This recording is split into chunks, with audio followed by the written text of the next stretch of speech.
नमस्कार दोस्तों, मैं हूं डॉक्टर मंडाल पावा और मैं सर गंगाराम हॉस्पिटल में as vice chairman in department of renal transplant surgery and senior consultant department of urology में काम कर रहा हूं। तो आज हम बात करेंगे एक बहुत ही कॉमन सिम्टम के बारे में जो कि काफी ज्यादा हमें डरा देता है, जिसका नाम है हिमेचूरिया। एज इन कि जो हमारा जो यूरिन है, हमारा जो पेशाब है, उसके अंदर खून आना को हम हिमेचूरिया कहते हैं।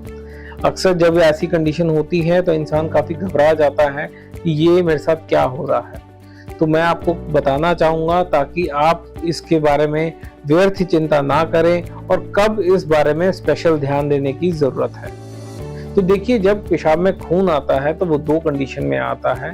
एक, जब हमें पेन या फिर कोई और सिम्टम्स हमारे साथ हो रहे होते हैं, या तब जब सिर्फ एक मात्र सिम्टम होता है पेशाब में खून आना और उसमें उस टाइम पे कोई दर्द, कोई बुखार या कोई पेशाब में जलन वगैरह ना होना। देखिए, अगर पेशाब में जलन हो रही है या आपको दर्द हो रहा है पेट में या पीठ में और बुखार आ रहा है, अगर ऐसी कुछ कंडीशंस में ब्लड आ रहा है तो बहुत ज्यादा घबराने की बात नहीं है। ये एक साधारण स्टोन या इन्फेक्शन, ये इन सब का संकेत हो सकता है और ऐसी कंडीशन में थोड़ा बहुत ब्लड जो है वो आ सकता है। जब हम यूरिन में ब्लड आता है तो ऐसा लगता है कि पूरा का पूरा जो खून है वो पेशाब के साथ निकल गया, इसलिए ये इतना लाल आ रहा है।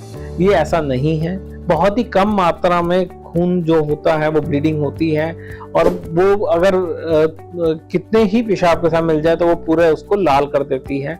तो ऐसा लगता है कि जो ब्लीडिंग है वो बहुत ज्यादा है। तो ऐसी सिचुएशन में घबराने की जरूरत नहीं है। अगर 5-10 बूंदे भी खून की अगर पेशाब में डालेंगी तो वो लाल करेंगी।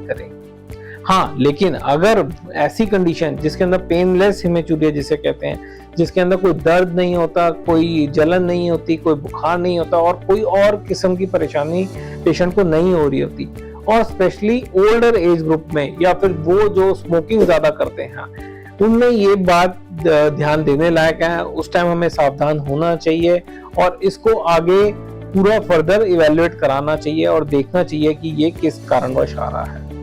तो पेशाब में खून आना इन्फेक्शन का संकेत हो सकता है, स्टोन्स का संकेत हो सकता है, कैंसर का संकेत हो सकता है, कोई चोट लगे तो उसके कारण पेशाब में खून आ सकता है। तो ये कुछ बातें हैं जो ध्यान में रखनी चाहिए और अननेसेसरी वरी या टेंशन में नहीं आना चाहिए, और लेकिन जब जरूरत पड़े तब उसका सही उपचार और सही इलाज भी कराना चाहिए। तो अगर इस बारे में हमसे कोई और इन्फॉर्मेशन आपको चाहिए हो या कंसल्ट करना हो तो आप हमें नीचे दिए गए नंबर से कंसल्ट कर सकते हैं। Thank you.